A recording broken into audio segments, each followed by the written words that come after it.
ओम नमो भगवते वासुदेवाय।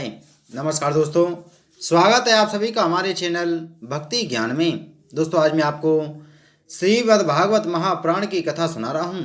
आप सभी भक्तजन इस कथा को श्रद्धा पूर्वक मन लगाकर सुने। भगवान श्री कृष्ण आप सभी की मनोकामना पूर्ण करेंगे और आप सभी के कष्टों को हर लेंगे। श्री सुखदेव जी कहते हैं, परीक्षित, हमने सुना है कि विश्व रूप के 3 सिर थे। वे एक मुंह से सोम रस तथा दूसरे से सुरा पीते थे और तीसरे से अन्न खाते थे। उनके पिता त्वष्टा आदि 12 आदित्य देवता थे, इसलिए वे यज्ञ के समय प्रत्यक्ष रूप में ऊंचे स्वर से बोलकर बड़े विनय के साथ देवताओं को आहुति देते थे। साथ ही वे छिप छिप कर असुरों को भी आहुति दिया करते थे। उनकी माता असुर कुल की थी, इसलिए वे मातृ स्नेह के वशीभूत होकर यज्ञ करते समय उस प्रकार असुरों को भाग पहुंचाया करते थे। देवराज इंद्र ने देखा कि इस प्रकार वे देवताओं का अपराध और धर्म की ओट में कपट कर रहे हैं। इससे इंद्र डर गए और क्रोध में भरकर उन्होंने बड़ी फुर्ती से उनके तीनों सिर काट लिए। विश्वरूप का सोम रस पीने वाला सिर पपीहा, सुरापान करने वाला गौरया और अन्न खाने वाला तीतर हो गया। इंद्र चाहते तो विश्वरूप के बल से लगी हुई हत्या को दूर कर सकते थे, परंतु उन्होंने ऐसा करना उचित न समझा। वरम हाथ जोड़कर उसे स्वीकार कर लिया तथा 1 वर्ष तक उससे छूटने का कोई उपाय नहीं किया। तदंतर सब लोगों के सामने अपनी शुद्धि प्रकट करने के लिए उन्होंने अपनी ब्रह्म हत्या को 4 हिस्सों में बांटकर पृथ्वी, जल, वृक्ष और स्त्रियों को दे दिया। परीक्षित, पृथ्वी ने बदले में यह वरदान लेकर कि जहाँ कहीं गड्ढा होगा वह समय पर अपने आप भर जाएगा, इंद्र की ब्रह्म हत्या का चतुर्थांश स्वीकार कर लिया। वही ब्रह्म हत्या पृथ्वी में कहीं कहीं ऊपर के रूप में दिखाई पड़ती है। दूसरा चतुर्थांश वृक्षों ने लिया। उन्हें यह वर मिला कि उनका कोई हिस्सा कट जाने पर फिर जम जाएगा। उसमें अब भी गोंद के रूप में ब्रह्म हत्या दिखाई पड़ती है। स्त्रियों ने यह वर पाकर कि वे सर्वदा पुरुष का सहवास कर सकें, ब्रह्म हत्या का तीसरा चतुर्थांश स्वीकार किया। उनकी ब्रह्म हत्या प्रत्येक महीने में रज के रूप से दिखाई देती है। जल ने यह वर पाकर कि खर्च करते रहने पर भी निर्जन आदि के रूप में तुम्हारी बढ़ती ही होती रहेगी, ब्रह्म हत्या का चौथा चतुर्थांश स्वीकार किया। फेन बुध आदि के रूप में वही ब्रह्म हत्या दिखाई पड़ती है। अतएव मनुष्य उसे हटाकर जल ग्रहण किया करते हैं। विश्वरूप की मृत्यु के बाद उनके पिता त्वष्टा, हे इंद्र शत्रु, तुम्हारी अभिवृद्धि हो और शीघ्र से शीघ्र तुम अपने शत्रु को मार डालो। इस मंत्र से इंद्र का शत्रु उत्पन्न करने के लिए हवन करने लगे। यज्ञ समाप्त होने पर अनावाहार्य पचन नामक अग्नि, दक्षिणा अग्नि से एक बड़ा भयावना दैत्य प्रकट हुआ। वह ऐसा जान पड़ता था मानो लोगों का नाश करने के लिए प्रलयकालीन विकराल काल ही प्रकट हुआ हो। परीक्षित, वह प्रतिदिन अपने शरीर के सब ओर बाण के बराबर बढ़ जाया करता था। वह जले हुए पहाड़ के समान काला और बड़े डील डौल का था। उसके शरीर में से संध्याकालीन बादलों के समान दीप्ति निकलती रहती थी। उसके सिर के बाल और दाढ़ी मूंछ तपे हुए तांबे के समान लाल रंग के तथा नेत्र दोपहर के सूर्य के समान प्रचंड थे।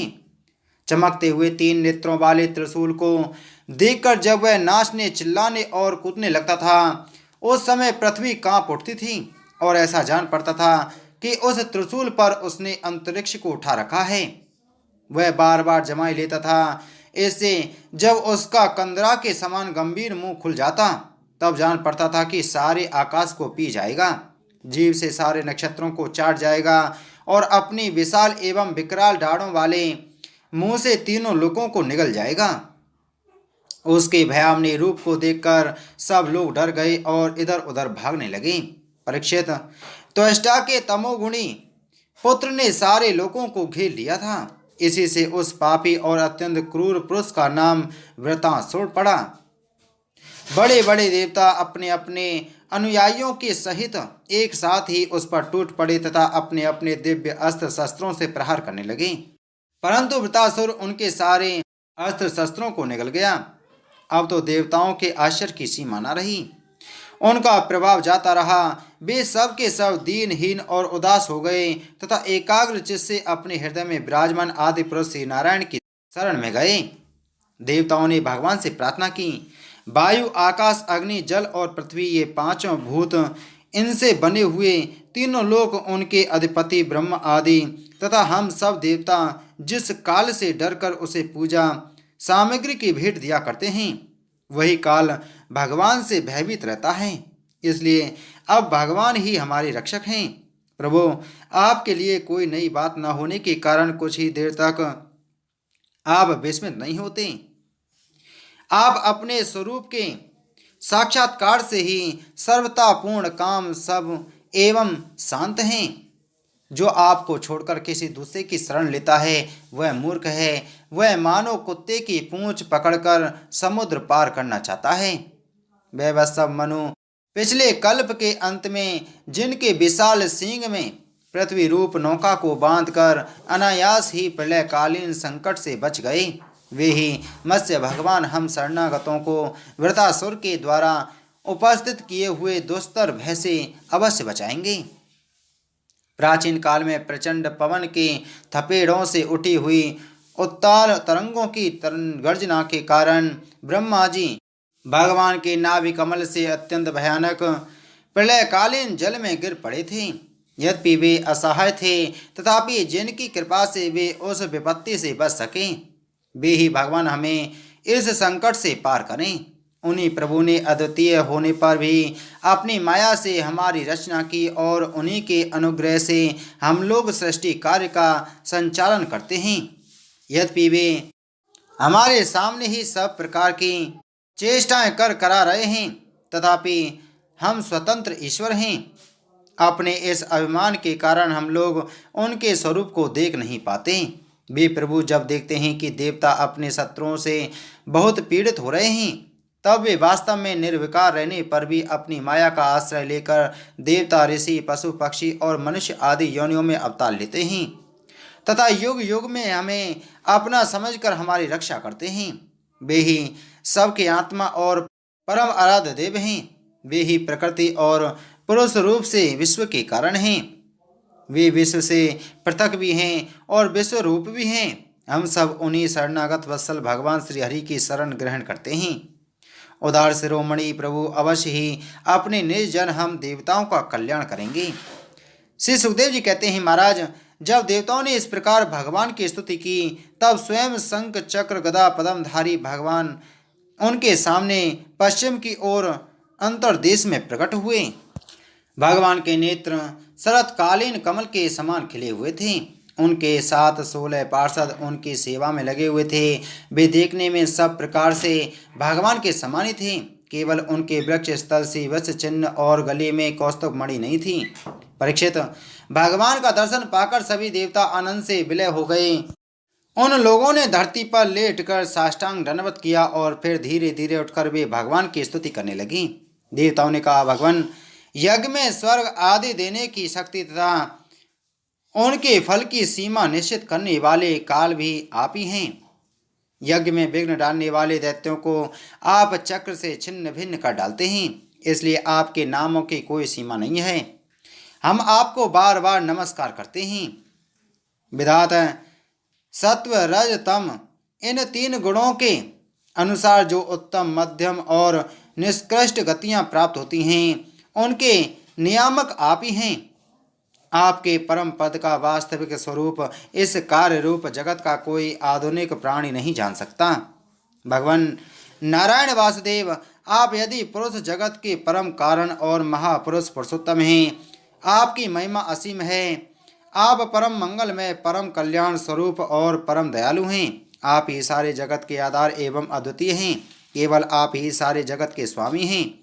आप सर्वेश्वर हैं तथा सौंदर्य और मृदुलता की अधिष्ठधात्री देवी लक्ष्मी के परम पति हैं।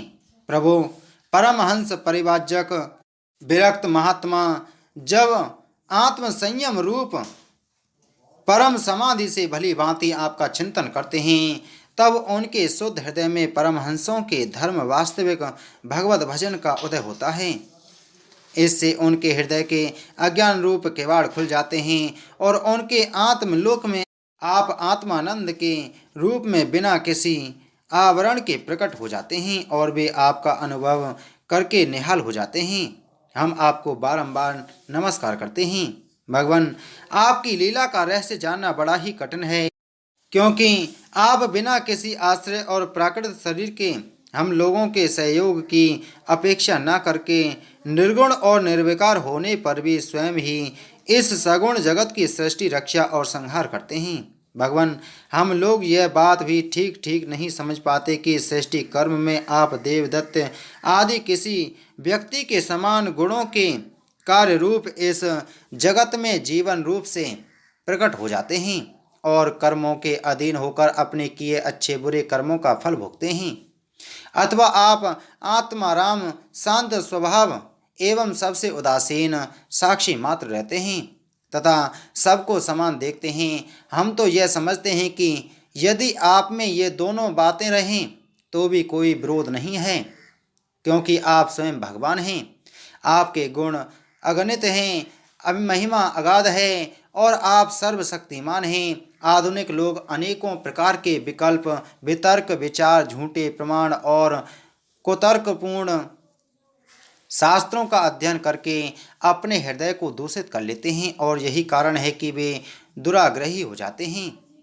आप में उनके वाद विवाद के लिए अवसर ही नहीं है। आपका वास्तविक स्वरूप समस्त मायामय पदार्थों से परे केवल है। जब आप उसी में अपनी माया को छिपा लेते हैं तब ऐसी कौन सी बात है जो आप में नहीं हो सकती। इसलिए आप साधारण पुरुषों के समान कर्ता भोक्ता भी हो सकते हैं और महापुरुषों के समान उदासीन भी। इसका कारण यह है कि ना तो आप में कर्तृत्व भोक्तृत्व है और ना तो उदासीनता है। आप तो दोनों से विलक्षण अवर्चनीय हैं। जैसे एक ही रस्सी का टुकड़ा भ्रांत पुरुषों को सर्प, माला, धारा आदि के रूप में प्रतीत होता है, किंतु जानकार को रस्सी के रूप में, वैसे ही आप भी भ्रांत बुद्धि वालों को कर्ता भोक्ता आदि अनेक रूपों में से दिखते हैं और ज्ञानी को शुद्ध सच्चिदानंद के रूप में। आप सभी की बुद्धि का अनुसरण करते हैं। विचार पूर्वक देखने से मालूम होता है कि आप ही समस्त वस्तुओं में वस्तुत्व के रूप से विराजमान हैं, सबके स्वामी हैं और संपूर्ण जगत के कारण ब्रह्मा, प्रकृति आदि के भी कारण हैं। आप सबके अंतर्यामी अंतरात्मा हैं। इसलिए जगत में जितने भी गुण दोष प्रतीत हो रहे हैं उन सब की प्रतीतियां अपने अधिष्ठान स्वरूप आपका ही संकेत करती हैं और श्रुतियों ने समस्त पदार्थों का निषेध करके अंत में निषेध की अवधि के रूप में केवल आपको ही शेष रखा है। मधुसूदन, आपकी अमृतमयी महिमा रस का अनंत समुद्र है। उसके नन्हे से सीकर का भी अधिक नहीं। एक बार भी स्वाद चख लेने से हृदय में नित्य निरंतर परमानंद की धारा बहने लगती है।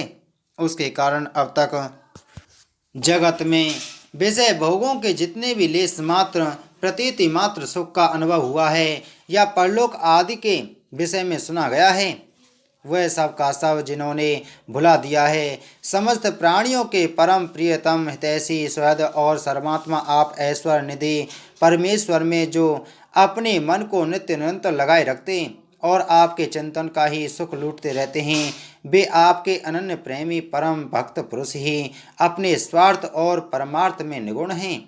मधुसूदन, आपके वे प्यारे और सुहृद भक्तजन का भला आपके चरण कमलों का सेवन कैसे त्याग सकते हैं, जिससे जन्म मृत्यु रूप संसार के चक्कर से सदा के लिए छुटकारा मिल जाता है। प्रभु, आप त्रिलोकी के आत्मा और आश्रय हैं। आपने अपने 3 पगों से सारे जगत को नाप लिया था और आप ही तीनों लोकों के संचालक हैं। आपकी महिमा त्रिलोकी का मन हरण करने वाली है। इसमें संदेह नहीं कि दैत्य, दानव आदि असुर भी आपकी ही विभूतियां हैं। तथापि यह उनकी उन्नति का समय नहीं है। यह सोचकर आप अपनी योग माया से देवता, मनुष्य, पशु, नरसिंह आदि मिश्रित और मत्स्य आदि जलचरों के रूप में अवतार ग्रहण करते और उनके अपराध के अनुसार उन्हें दंड देते हैं। दंडधारी प्रभु, यदि जचे तो आप उन्हीं असुरों के समान इस वृत्रासुर का भी नाश कर डालिए। भगवान, आप हमारे पिता, पिता में सब कुछ हैं। हम आपके निज जन हैं और निरंतर आपके सामने सिर झुकाए रहते हैं। आपके चरण कमलों का ध्यान करते करते हमारा हृदय उन्हीं के प्रेम बंधन से बंध गया है। आपने हमारे सामने अपना दिव्य गुणों से युक्त साकार विग्रह प्रकट करके हमें अपनाया है। इसलिए प्रभु, हम आपसे यह प्रार्थना करते हैं कि आप अपनी दया भरी विशद सुंदर और शीतल मुस्कान युक्त चितवन से तथा अपने मुखारविंद से टपकते हुए मनोहर वाणी रूप सुमधुर सुधा बिंदु से हमारे हृदय का ताप शांत कीजिए, हमारे अंतर की जलन बुझाइए। प्रभु, जिस प्रकार अग्नि की ही अंशभूत चिंगारियां आदि अग्नि को प्रकाशित करने में असमर्थ हैं, वैसे ही हम भी आपको अपना कोई भी स्वार्थ परमार्थ निवेदन करने में असमर्थ हैं। आपसे भला कहना ही क्या है, क्योंकि आप संपूर्ण जगत की उत्पत्ति, स्थिति और लय करने वाली दिव्य माया के साथ विनोद करते रहते हैं तथा समस्त जीवों के अंतःकरण में ब्रह्मा और अंतर्यामी के रूप में विराजमान रहते हैं। केवल इतना ही नहीं, उनके 12वीं प्रकृति के रूप से आप ही विराजमान हैं। जगत में जितने भी देश, काल, शरीर और अवस्था आदि हैं, उनके उपादान और प्रकाशक के रूप में आप ही उनका अनुभव करते रहते हैं। आप सभी वृत्तियों के साक्षी हैं। आप आकाश के समान सर्वगत हैं, निर्लिप्त हैं। आप स्वयं पर ब्रह्म परमात्मा हैं। अतएव हम अपना अभिप्राय आपसे निवेदन करें, इसकी अपेक्षा न रख कर कि जिस अभिलाषा से हम लोग यहाँ आए हैं उसे पूर्ण कीजिए। आप अचिंत्य, ऐश्वर्य संपन्न और जगत के परम गुरु हैं। हम आपके चरण कमलों की छत्र छाया में आए हैं, जो विविध पापों के फल स्वरूप जन्म मृत्यु रूप संसार में भटकने की थकावट को मिटाने वाली है। सर्वशक्तिमान श्री कृष्ण वृत्रासुर ने हमारे प्रभाव और अस्त्र शस्त्रों को तो निगल ही लिया है, अब वह तीनों लोकों को भी ग्रस रहा है। आप उसे मार डालिए। प्रभु, आप शुद्ध स्वरूप, हृदय स्थित शुद्ध ज्योतिर्मय आकाश, सबके साक्षी, अनादि अनंत और उज्ज्वल कीर्ति संपन्न हैं। संत लोग आपका ही संग्रह करते हैं। संसार के पथिक जब घूमते घूमते आपकी शरण में आ पहुँचते हैं, तब अंत में आप उन्हें परमानंद स्वरूप अभीष्ट फल देते हैं और इस प्रकार उनके जन्म जन्मांतर के कष्ट को हर लेते हैं। प्रभु, हम आपको नमस्कार करते हैं। श्री सुखदेव जी कहते हैं, परीक्षित, जब देवताओं ने बड़े आदर के साथ इस प्रकार भगवान का स्तवन किया, तब वे अपनी स्तुति सुनकर बहुत प्रसन्न हुए तथा उनसे कहने लगे। श्री भगवान ने कहा, श्रेष्ठ देवताओं, तुम लोगों ने स्तुति युक्त ज्ञान से मेरी उपासना की है, इससे मैं तुम लोगों पर प्रसन्न हूँ। इस स्तुति के द्वारा जीवों को अपने वास्तविक स्वरूप की स्मृति और मेरी भक्ति प्राप्त होती है। देव शिरोमणियों, मेरे प्रसन्न हो जाने पर कोई भी वस्तु दुर्लभ नहीं रह जाती। तथापि मेरे अनन्य प्रेमी तत्ववेत्ता भक्त मुझसे मेरे अतिरिक्त और कुछ भी नहीं चाहते। जो पुरुष जगत के विषयों को सत्य समझता है, वह ना समझ अपने वास्तविक कल्याण को नहीं जानता। यही कारण है कि वह विषय चाहता है, परंतु यदि कोई जानकर उसे उसकी इच्छित वस्तु दे देता है, तो वह भी वैसा ही ना समझ है। जो पुरुष मुक्ति का स्वरूप जानता है, वह अज्ञानी को भी कर्मों में फंसने का उपदेश नहीं देता। जैसे रोगी के चाहने रहने पर भी सवैध उसे कुपथ नहीं देता। देवराजेंद्र, तुम लोगों का कल्याण हो, अब देर मत करो। ऋषि शिरोमणि दधीचि के पास जाओ और उनसे उनका शरीर, जो उपासना, व्रत तथा तपस्या के कारण अत्यंत दृढ़ हो गया है, मांग लो। दधीचि ऋषि को शुद्ध ब्रह्म का ज्ञान है। अश्विनी कुमारों को घोड़े के सिर से उपदेश करने के कारण उनका एक नाम अश्वशिर भी है। उनकी उपदेश की हुई आत्मविद्या के प्रभाव से ही दोनों अश्विनी कुमार जीवन मुक्त हो गए। अथर्ववेदी दधीचि ऋषि ने ही पहले पहल मेरे स्वरूप भूत अभेद नारायण कवच का त्वष्टा को उपदेश किया था। त्वष्टा ने वही विश्व रूप को दिया और विश्व रूप से तुम्हें मिला। दधीचि ऋषि धर्म के परम मर्मज्ञ हैं। वे तुम लोगों को अश्विनी कुमारों के मांगने पर अपने शरीर के अंग अवश्य दे देंगे। इसके बाद विश्वकर्मा के द्वारा उन अंगों से एक श्रेष्ठ आयुध तैयार करा लेना। देवराज, मेरी शक्ति से युक्त होकर तुम उसी शस्त्र के द्वारा वृतासुर का सिर काट लोगे। देवताओं, वृतासुर के मर जाने पर तुम लोगों को फिर से तेज, अस्त्र, शस्त्र और संपत्तियां प्राप्त हो जाएंगी। तुम्हारा कल्याण अवश्यम भावी है, क्योंकि मेरे शरणागतों को कोई सता नहीं सकता। बोलो श्रीमद्भागवत महापुराण की जय। बोलो श्री कृष्ण चंद्र भगवान की जय।